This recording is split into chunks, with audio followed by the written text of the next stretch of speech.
நம்முடைய உயிரை விட மேலானவர் நபிகள் நாயகம் முஹம்மது ரசூலுல்லாஹ் ஸல்லல்லாஹு அலைஹி வஸல்லம் அவர்களின் மீதும் அன்னவர்களின் வாழ்வதனை அடிபெறாது அப்படியே பின்பற்றிய உத்தம சத்திய சஹாபாக்கள், தாபிஈன்கள், தபா தாபிஈன்கள், வலிமார்கள், நாதாக்கள், சுஹதாக்கள், குறிப்பாக இங்கே வருகை தந்திருக்கிற அருமை தாய்மார்கள், சகோதரர்கள் மீதும் இனி வர இருக்கிற நல்லுள்ளங்கள் அனைவரின் மீதும் உலகத்தில் உண்டான முஸ்லிமான முக்மீனான பெண் அத்தனை மக்கள் மீதும் அல்லாஹ்வின் மற்றாத கருணை என்றென்றும்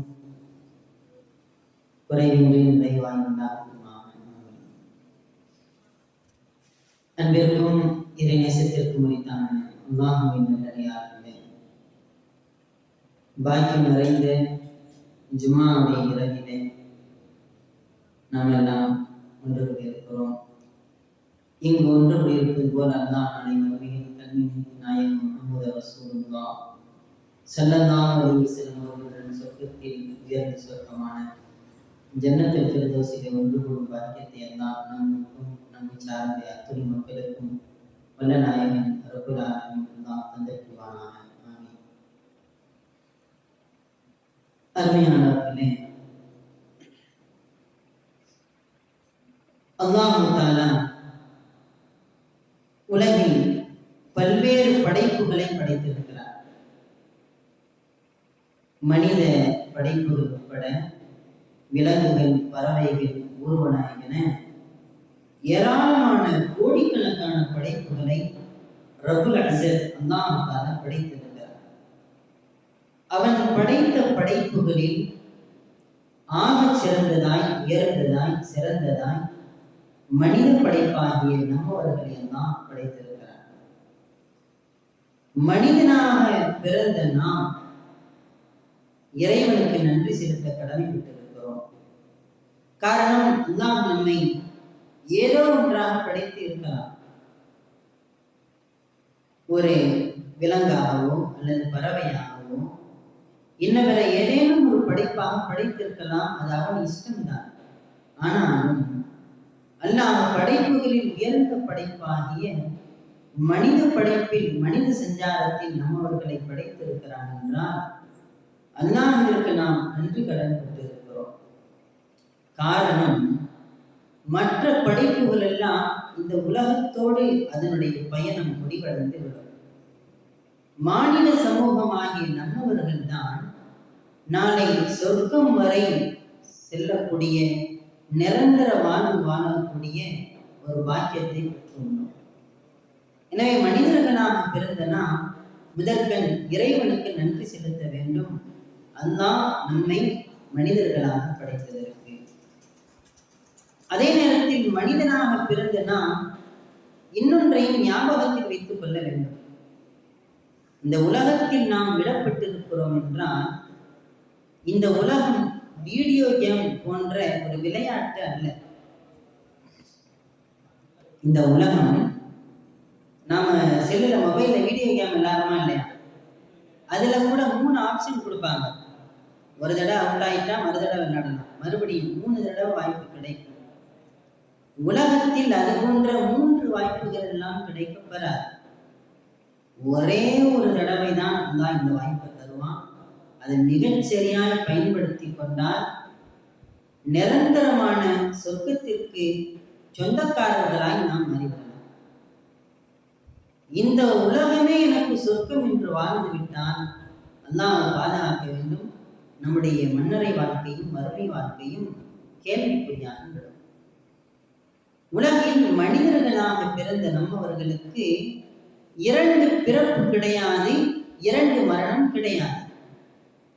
நாளை மறுமையில் நரகவாசிகள் இப்படி கதறுவார்களாம், அமத்தனசனத்தைனி வஹீதனசனத்தைனி, யா அல்லாஹ், எங்களுக்கு 2 பிறப்பையும் 2 இறப்பையும் நீ தந்திருக்க கூடாதா? ஒரு தடவை பிறந்து மூத்தாயிட்டு அப்பே நான் திருந்திருவேன், மறுபடியும் பிறந்து மரணிக்கிற பொழுது நான் நல்லவனா இருப்பேனே, எனக்கு 2 பிறப்பும் 2 இறப்பும் இருக்கக்கூடாதா என்று கேட்பார்களாம்.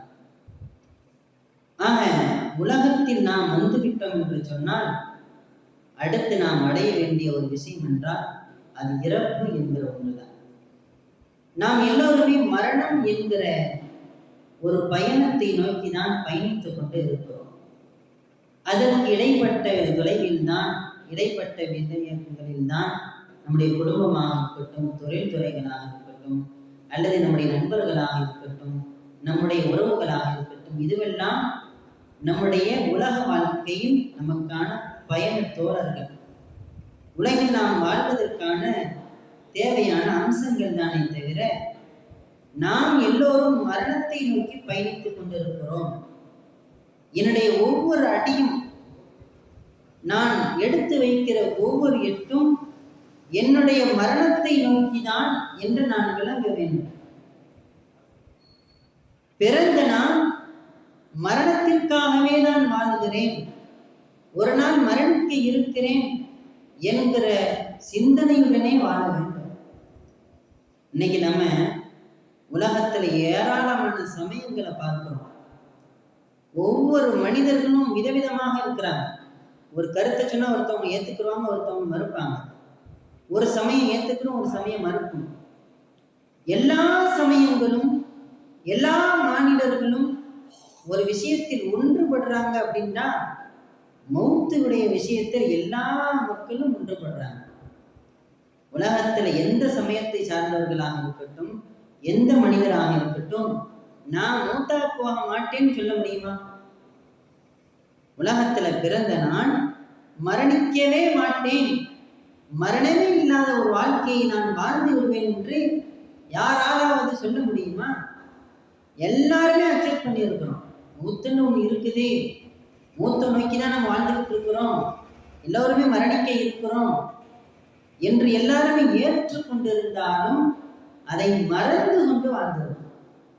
அதை மறந்து வாழ்ந்துகிட்டு இருக்கிறோம். தற்காலத்தில் திடீர் மரணங்கள் என்பதும் கோரமான மரணங்கள் என்பதும் இன்னைக்கு சகஜமாயிருச்சு. ஒரு காலத்துல நோய்வாய்ப்பட்டவங்க தான் மூத்தா போவாங்க, வயசானவங்க தான் மூத்தா போவாங்க, அப்படி இருந்த நிலை மாறி இன்னைக்கு இளைஞர்கள் எல்லாம், யுவதிகள் எல்லாம், சிறு வயசு நபர்கள் எல்லாம் மூத்தா போறாங்க. அது என்னுடைய வீரியம் எதுவோ, அது உணவுடைய குறையாக இருக்கட்டும், அல்லது வாழ்வியல் முறை சரியில்லாமல் இருக்கட்டும், ஏதோ.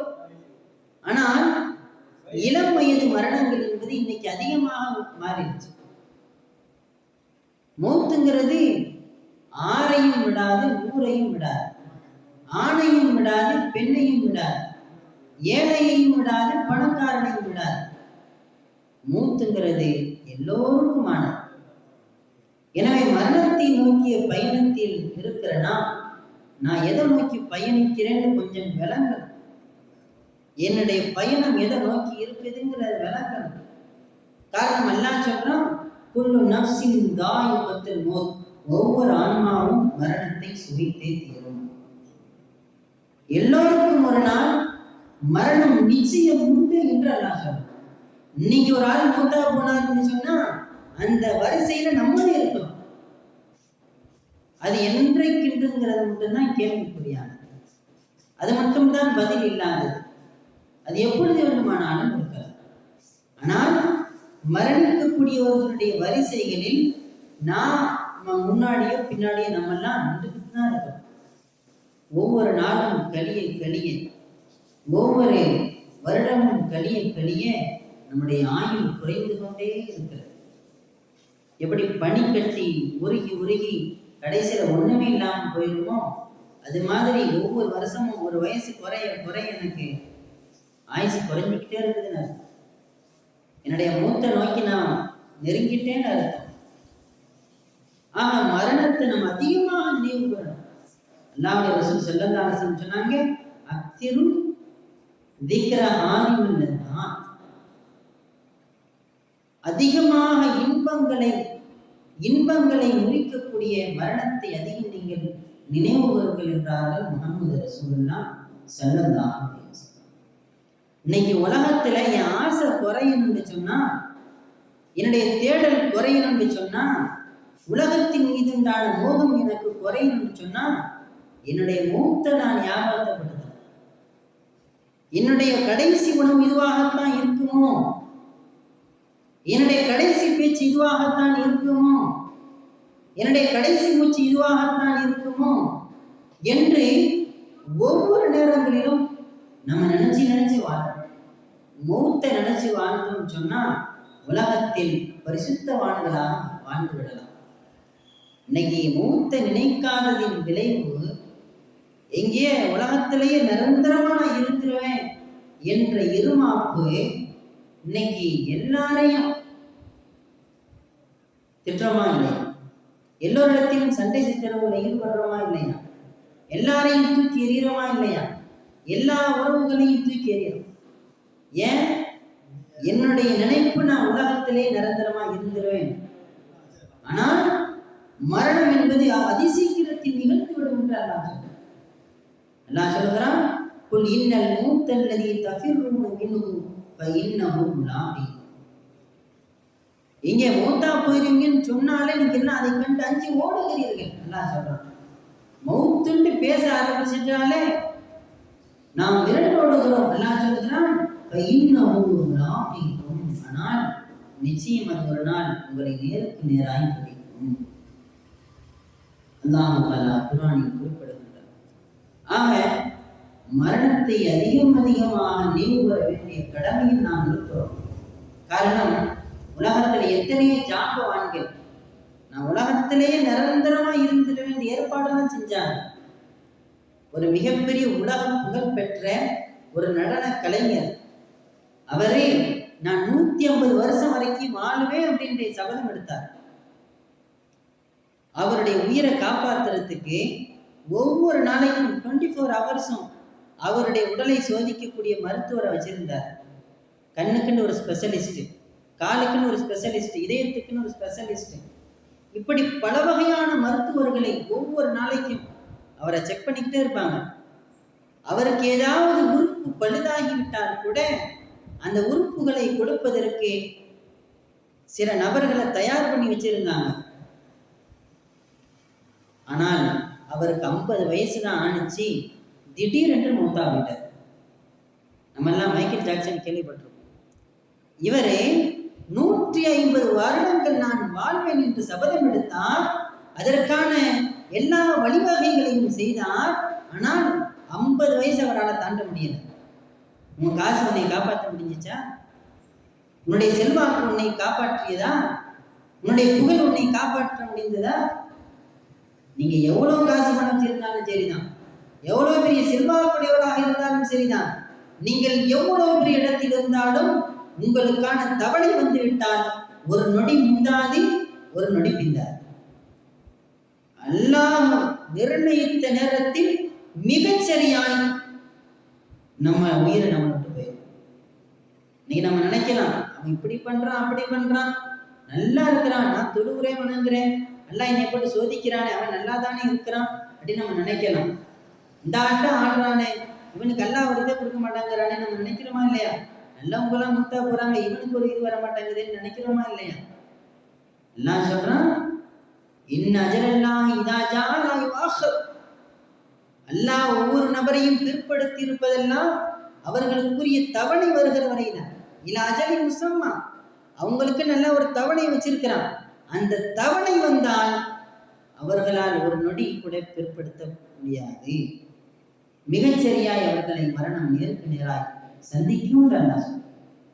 எனவே உலகத்துல வாழ்றேன்னா நான் இந்த உலகத்திலே நிரந்தரமா இருந்துருவேன், என்னுடைய காசு பணங்கள் என்னை பாதுகாக்கும், என்னுடைய செல்வாக்கு என்னை பாதுகாக்கும் அப்படின்னு நினைச்சிடக்கூடாது. காரணம், அதையெல்லாம் தகர்த்தெறிந்துவிடும் மரணம் என்பது. உலகத்துல அடிச்சாட்டியம் பண்ணவன் உலகத்துல எத்தனையோ நபர்கள். ஹாமானை எடுத்துக்கிறங்க, காரூனை எடுத்துக்கிறங்க, ஃபிரௌனை எடுத்துக்கிறங்க. உலகத்தில் அழிச்சாட்டியம் செய்து வாழ்ந்தவர்கள், நம்மை விட பெரும் பலசாலிகள், ஆது சமூகத்தவர்கள், நம்மளை விட உடல் திலகாந்தமானவங்க, நம்மளை விட சக்தி வாய்ந்தவங்க, நம்மளை விட செல்வாக்கு பெற்றவங்க. ஆனால் அவங்களெல்லாம் மாண்டு போனார்களா இல்லையா? உலகத்துல எவருக்கும் மரணம் விதிவிலக்கல்ல. அது எப்படியாப்பட்ட நல்லவங்களா கூட இருக்கட்டும். உலகத்துல எத்தனையோ வழிமார்கள் இறைநேசர்கள் வாழ்ந்திருக்கிறாங்க, சஹாபாக்கள் வாழ்ந்தாங்க, நபிமார்கள் வாழ்ந்தாங்க, எல்லோரும் மூத்தா போனாங்க. ஏன்? உலகம் கெட்டவர்கள் என்றும் பாராதே, நல்லவர்கள் என்றும் பாராதே, மரணம் என்பது எல்லோருக்குமானது. உலகத்துல இவர் நல்லவர் தானே, இவருக்கு எது ஆகாதுன்றா பெருமானார் ஸல்லல்லாஹு அலைஹி வஸல்லம் அவர்கள் இன்னைக்கு வரைக்கும் இருக்கணும். உலகத்துல மரணங்கிறது எல்லோருக்குமானது. ஒரு ஆள் முன்னாடி ஒரு ஆள் பின்னாடி, அவ்வளவுதான். நீங்க எவ்வளவு காலங்கள் வாழ்ந்தாலும் சரிதான், அது சொற்பமான காலம்னு முதல்ல விளங்கணும். உலகத்தில் அதிகமான வயசு வாழ்ந்தவங்க யாருன்னு சொன்னா நூஹ் அலைஹிஸ்ஸலாம். அவங்க அழைப்பு பணி மட்டுமே 950 வருஷம் செஞ்சிருக்கிறாங்க.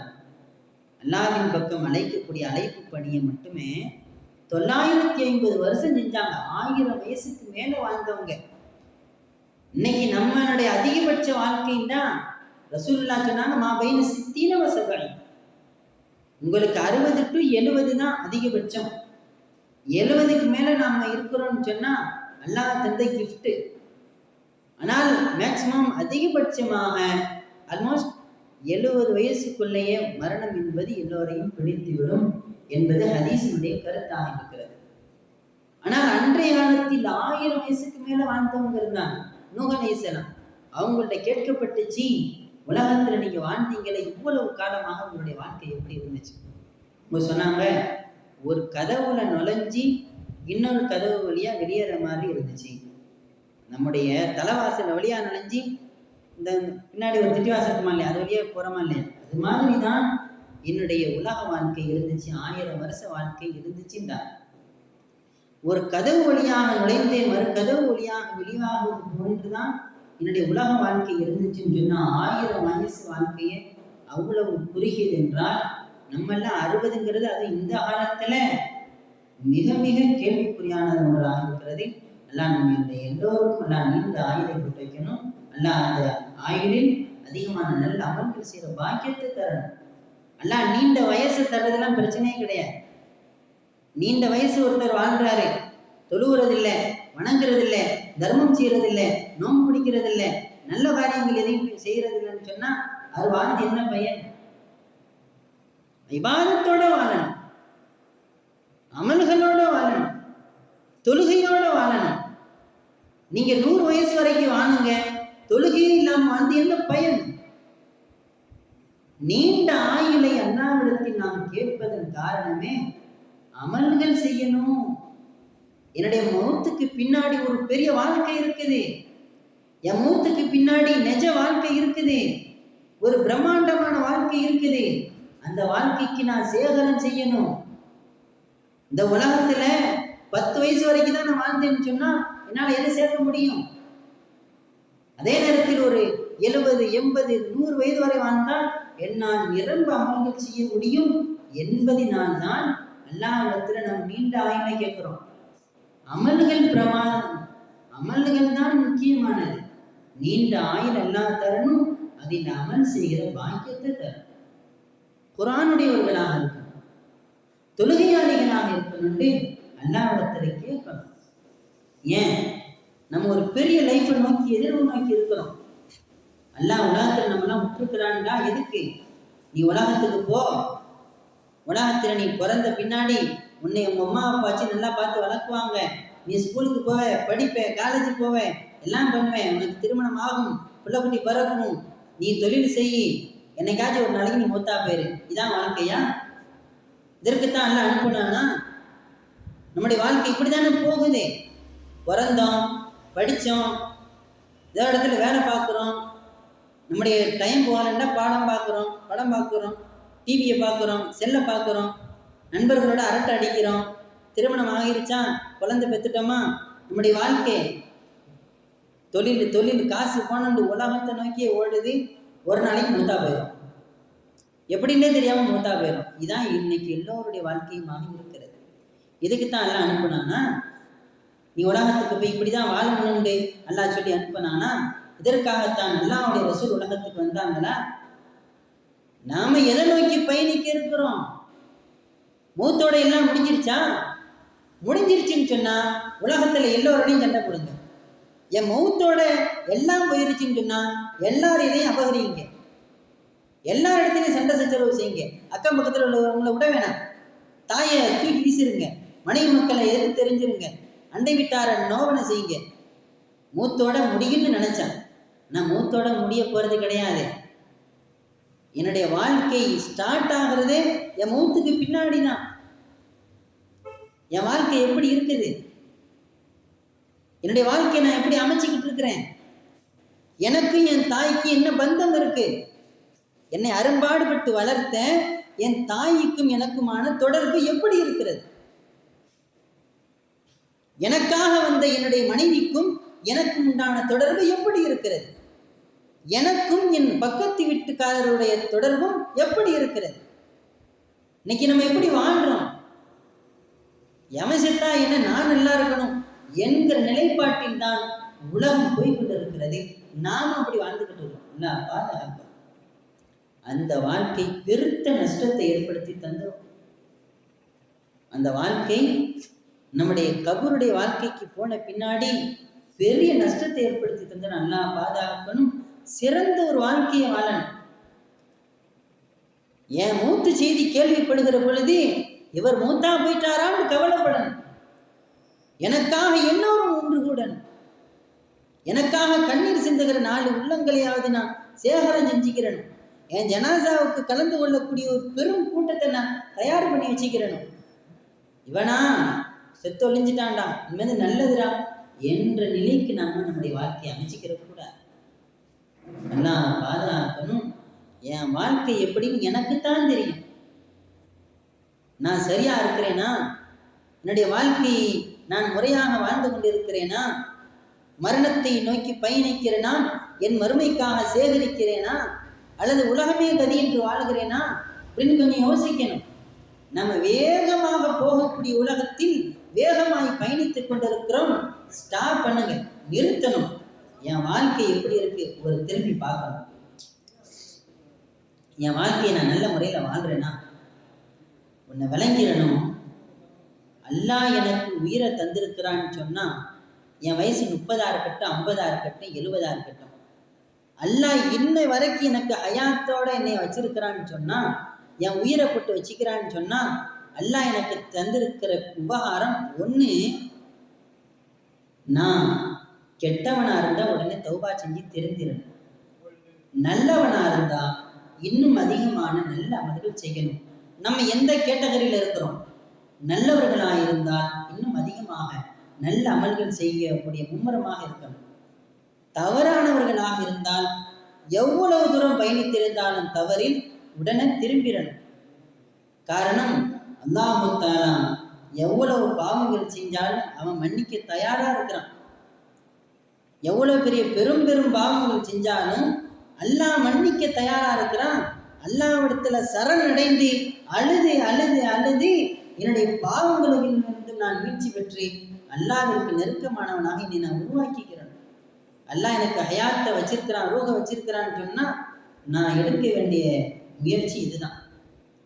அல்லாஹ்வை நெருங்குவதற்கான, அல்லாஹ்வை அடைவதற்கான வழி எதுவோ, என்னுடைய மூத்திற்கு பின்னால வறுமைக்கான வாழ்க்கையை நான் வாழ வேணும். உலகத்துல ஏதோ குட்டாம்போக்கில வாழ்ந்துடக்கூடாது. எல்லாரும் இப்படிதானே வாழ்றாங்க அப்படின்னு நான் என் வாழ்க்கையை அமைச்சுக்கிட்டேன்னு சொன்னா அவங்க நாளை வறுமையில நஷ்டப்படுகிற பொழுது நம்முடைய வாழ்க்கை நஷ்டமாயிடும். அல்லாஹ் பாதுகாக்கணும். நாம் சிறந்த வாழ்க்கை வாழ்ந்து நம்மை பிறருக்கு முன்மாதிரியாக ஆக்கிக்கிறோம்.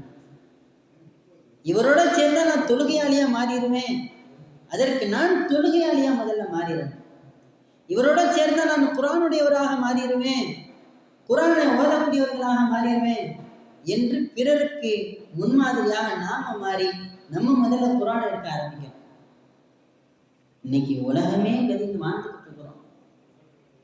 அதனாலதான் சொந்த பந்தங்கள் யாருன்னு பார்க்கறது கிடையாது, பெரியான் சின்னானுங்கிறது கிடையாது, அக்கம் பக்கத்தில் உள்ளவங்க நோய்வினைப்படுவாங்கன்னு கிடையாது. ஏதேதோ பேசிடுறோம், ஏதேதோ செஞ்சிடறோம். ஏதோ உலகத்திலே நம்ம நிரந்தரம் இருந்துட போற மாதிரி நம்ம வாழணுங்கிறதுக்காக ஏதேதோ செஞ்சிடும். அல்லாஹ் பாதுகாக்கணும்.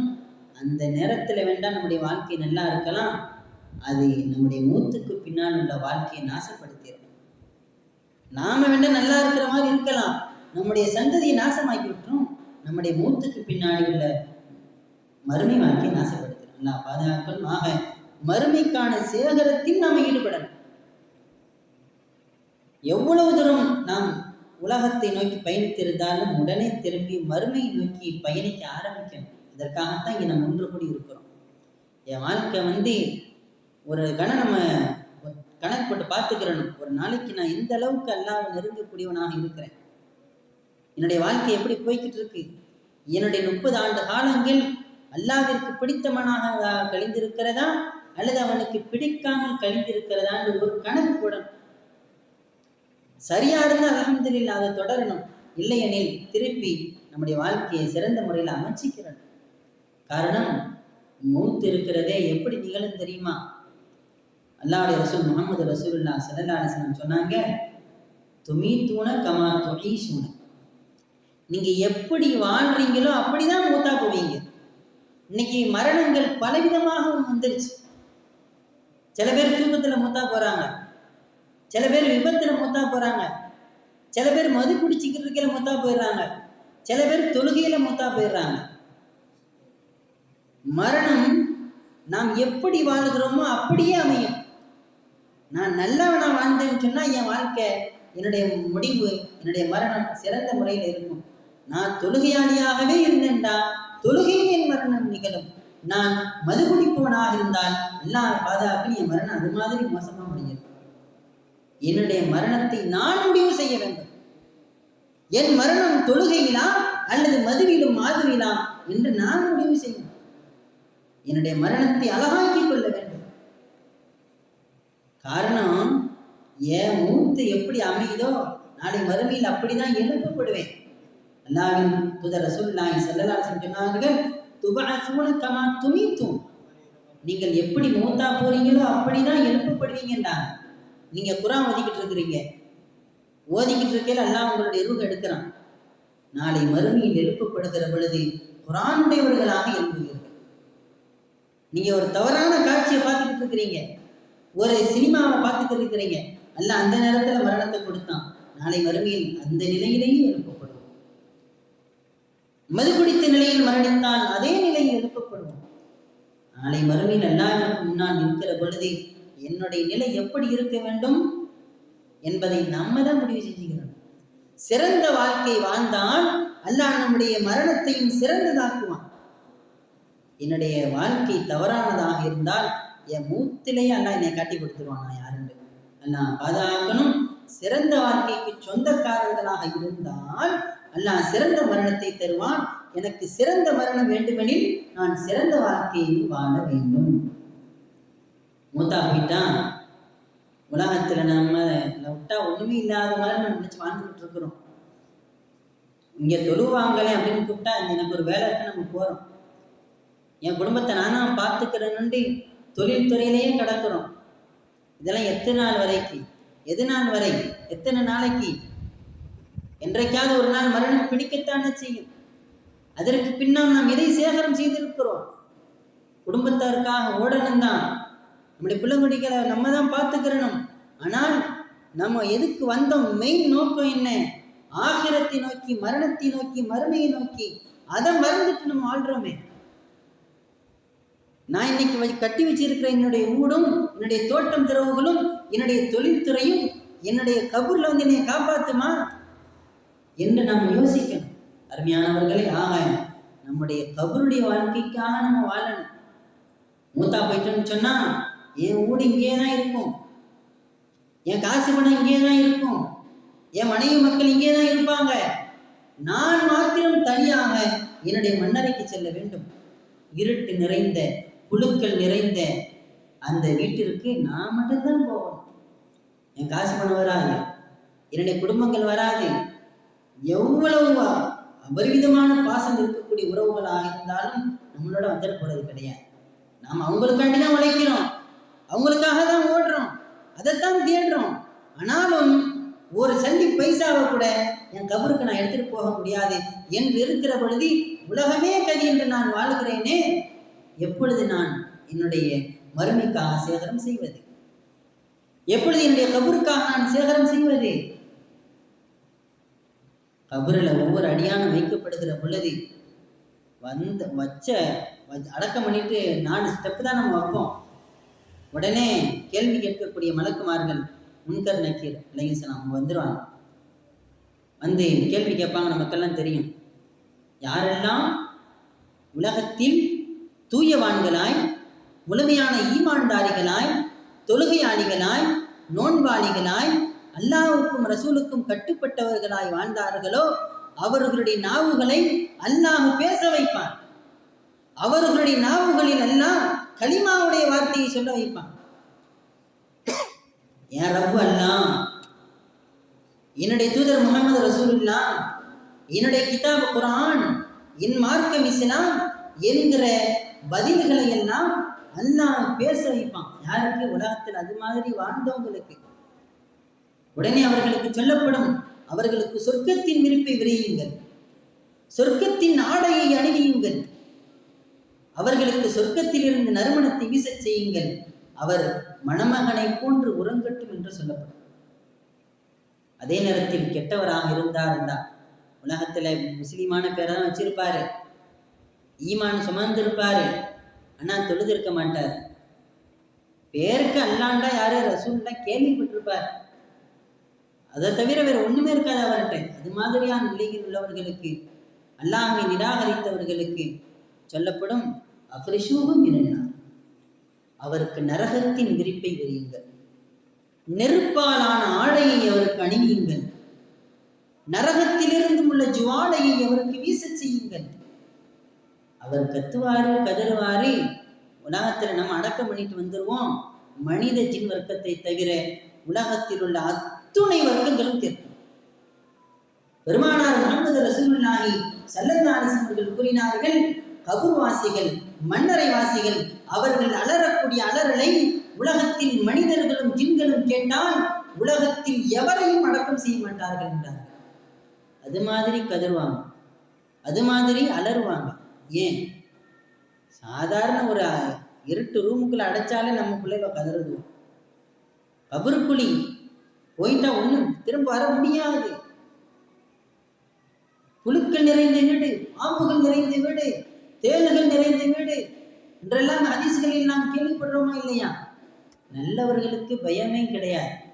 அல்லாஹ் நம்மவர்களை நல்லவர்களாக ஆக்க முடியும். தீயவர்களுடைய நிலை இது மாதிரி மோசமான நிலைக்கு தள்ளப்படும். எனவே நான் உலகத்தில் உயிருடன் இருக்கிற பொழுதே என் வீட்டை உலகம் ஊட நான் சரி பண்றதெல்லாம் இருக்கட்டும், என் மௌத்துக்கு பின்னால் என் ஊட நான் ரெடி பண்ணி வச்சிருக்கிறேனா, என் கபருடைய வீடு அந்த 6 அடி குழியை நான் சரி செய்து வைத்திருக்கிறேனா, அதை சொர்க்க பூங்காவனமாக ஆக்கி வைத்திருக்கிறேனா, அல்லது நரக படுகொலியாக வைத்திருக்கிறேனா? நம்ம யோசிக்கணும். பெருசா யோசிக்க தேவையில்லை. 5 நேரம் நான் தொழுகிறேனா? இல்லை. நோன்பு நோக்கிறேனா? இல்லை. தர்மம் செய்யறேனா? இல்லை. எதுவும் இல்லை என்றால் என் கபரை மட்டும் எப்படி வெளிச்சமாக இருக்கும்? என்னுடைய கபர் மாத்திரம் எப்படி சொர்க்க பூங்காவனமாக இருக்கும்? அருமையானவர்களே, என் வாழ்க்கை கபருடைய வாழ்க்கையை நோக்கி இருக்கணும். அல்லாஹ்வை மறந்துவிட்டு வாழ்ந்ததெல்லாம் போதும். அல்லாஹ்வுடைய ரசூலுடைய கட்டளைகளுக்கு மாறு செய்ததெல்லாம் போதும். இன்னைக்கு உலகமே கதின்னு வாழ்ந்துக்கிட்டு இருக்கிறோம். அல்லாஹ்வை தூக்கி போட்டாச்சு, அல்லாஹ்வுடைய ரசூலை தூக்கி போட்டாச்சு. உலகத்தில் யார் யாரையோ பின்பற்றி கொண்டு சினிமா கதாபாத்திரங்களை அதை கவனித்து பார்த்து பார்த்து அதை போன்று வாழ பழகிட்டோம். சக முஸ்லிம்கிட்ட மூஞ்சி கொடுத்து புன்னகை செஞ்சு பேச மாட்டாங்க. நம்முடைய வாழ்க்கை முறை எப்படி இருக்கிறது நம்ம யோசிக்க.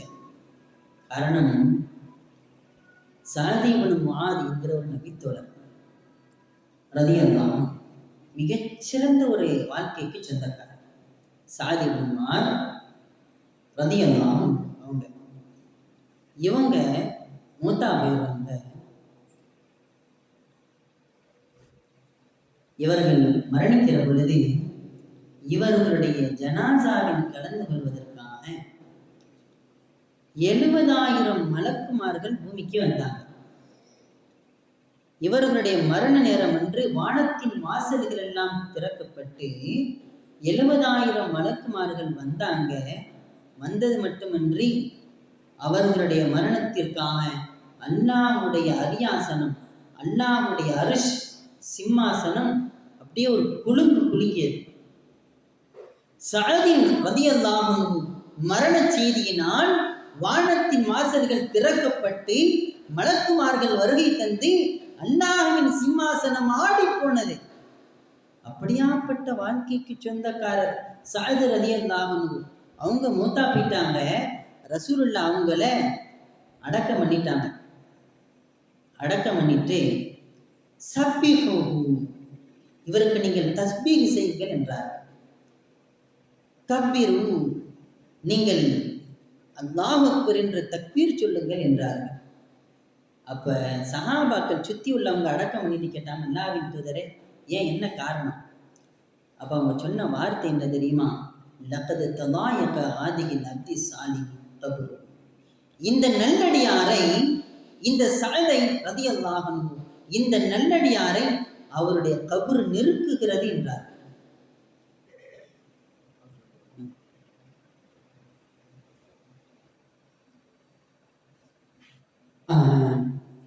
சொல்ல அந்த செய்தி அதுதான்.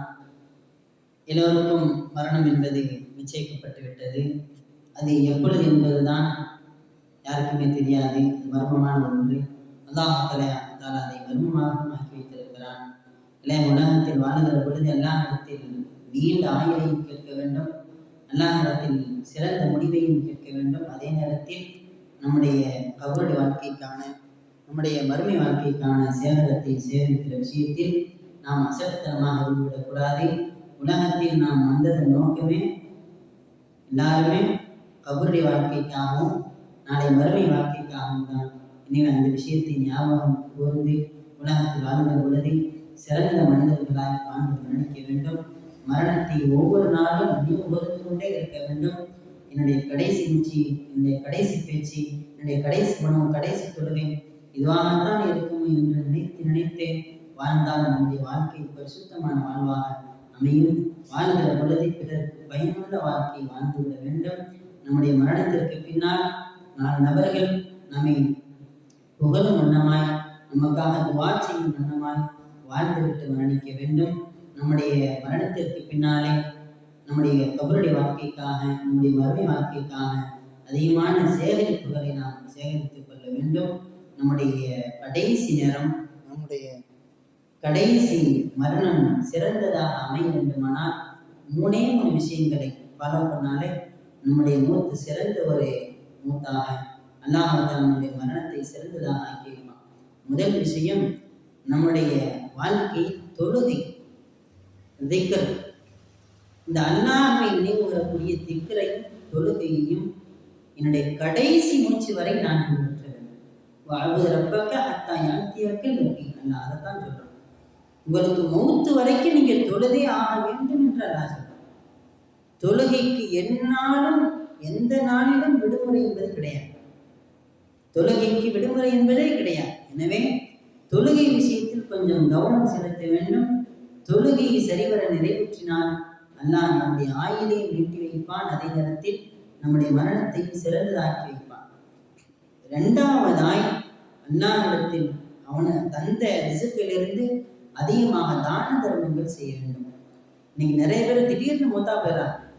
திடீர் மரணங்கள் ஏற்படுறோமா இல்லை, ஏற்படுறாங்களா இல்லை? திரும்பி பார்த்தா நல்லா தானே இருந்தார், நேற்று நல்லா தான் பேசினாரு, மூத்தா போயிட்டாருன்னு கேள்விப்படுறோம். நேற்று நல்லா தானே பேசினாரு, நல்லா தானே இருந்தாருன்னு கேள்விப்படுறோம். ஆகார மரணம் ஏற்படுது. தண்ணியில முங்கி மூத்தா போறாங்க, ஃப்ளைட்ல போய் மூத்தா போயிடுறாங்க. இது மாதிரி திடீர் மரணங்கள் எல்லாம் ஏற்படாமல் இருக்க வேண்டுமானால் அதிகமான தான தர்மங்கள் செய்யணும். தர்மம் தலைகாக்கும் என்று சொல்லுவாங்களா? நாம் செய்யக்கூடிய தர்மம் கெட்ட மரணத்தை விட்டு நம்மை தடுக்கும் என்றார்கள் முஹம்மது ரசூலுல்லாஹ் ஸல்லல்லாஹு அலைஹி வஸல்லம். சிறந்த மரணம் ஏற்பட வேண்டுமானால், அகால மரணத்தை விட்டும் தடுக்கப்பட்டு தீய மரணத்தை விட்டும் தடுக்கப்பட வேண்டுமானால் கொடை கொடுக்கிற விஷயத்தில் கஞ்சத்தனம் செய்யக்கூடாது. 3வது, சிறந்த மரணம் ஏற்பட வேண்டுமானால், நம்மளுக்கு கெட்ட மூத்து வரக்கூடாதுன்னு சொன்னா பெத்த தாய் தந்தையை நல்ல முறையில பார்த்துக்கிறோம். யாரெல்லாம் எழுதி வைத்துக் கொள்ளுங்கள், யாரெல்லாம் ஒரு தாய் தந்தையை சிறந்த முறையில் பராமரிப்பீர்களோ, சிறந்த முறையில் அவர்களுக்கு உபகாரம் செய்தீர்களோ, உபகாரிகளாக ஆகிவிடுவீர்களோ, அல்லாஹ் ஒரு காலமும் கெட்ட மூட்டை உங்களுக்கு அல்லாஹ் கொடுக்கவே மாட்டான். யாரெல்லாம் தாய் தந்தையை உதாசீனம் செய்கிறார்களோ, தாய் தந்தையை பராமரிக்க தவறி விடுகிறார்களோ, அல்லாஹ் சின்ன வயசுல உங்களுக்கு மூத்த கொடுத்துரும். அல்லாஹ் பாதுகாக்க. யாரெல்லாம் தாய் தந்தையை கைவிட்டு விடுவார்களோ அவர்களுக்கெல்லாம் தீய மரணத்தை உலகத்திலேயே கொடுத்து தண்டிப்பான். எனவே நல்ல மூத்து வேண்டுமானால் நம்முடைய தாய் தந்தையர்களை அரவணைத்துக் கொள்ள வேண்டும், அவர்களை நல்ல முறையில் பராமரிக்க வேண்டுமாக. நம்முடைய மூத்து சிறந்ததாக அமைய வேண்டுமானால் நம்முடைய உலக வாழ்க்கை சிறந்ததாக இருக்க வேண்டும். எல்லாம் அல்லாஹ் தஆலா உலகத்தின் வாழ்கிற பொழுது நம் யாவருக்கும் மறுமைக்கான சேமிப்புகளை சேகரங்களை அதிகமாக சேகரிக்கக்கூடிய பாக்கியத்தை தந்து முடிவானாக. நாம் மரணிக்கிற நேரத்தில் எல்லாம் அல்லாஹ் தஆலா நம்முடைய ரோகு இலகுவாக பெரியக்கூடிய நசீபை தந்து முடிவானாக. நாம் மரணிக்கிற நேரத்தில் கண்மணி நாயகம் முஹம்மது ரசூலுல்லாஹ் ஸல்லல்லாஹு அலைஹி வஸல்லம் காணும் பாக்கியத்தை தந்து முடிவானாக. மரணிக்கிற பொழுது லா இலாஹ இல்லல்லாஹ் முஹம்மது ரசூலுல்லாஹ் என்று சொல்லி மரணிக்கும் பெரும் வேற்றை எல்லாம் தந்து முடிவானாக. அல்லாஹ் தஆலா கெட்ட மரணங்கள், திடீர் மரணங்கள் அனைத்தை விற்றும் அல்லாஹ் தஆலா நம் யாவரையும் பாதுகாக்க முடிவானாக. எல்லாம் அல்லாஹ் தஆலா நம் யாவருக்கும் நீண்ட ஆயுள் தந்து அதில் அதிகமான நல்ல அறங்கள் செய்கிற பாக்கியத்தை தந்து முடிவானாக. எதையெல்லாம் பேசினோம் கேட்டோமோ அதன்படி வாழக்கூடிய பாக்கியத்தை எல்லாம் உங்களுக்கும் குறிப்பாக எனக்கும் தந்து முடிவானாக. வாக்குர் தவானா அல்ஹம்துலில்லாஹி ரப்பில் ஆலமீன். அஸ்ஸலாமு அலைக்கும் வரஹ்மத்துல்லாஹி வபரகாத்துஹு.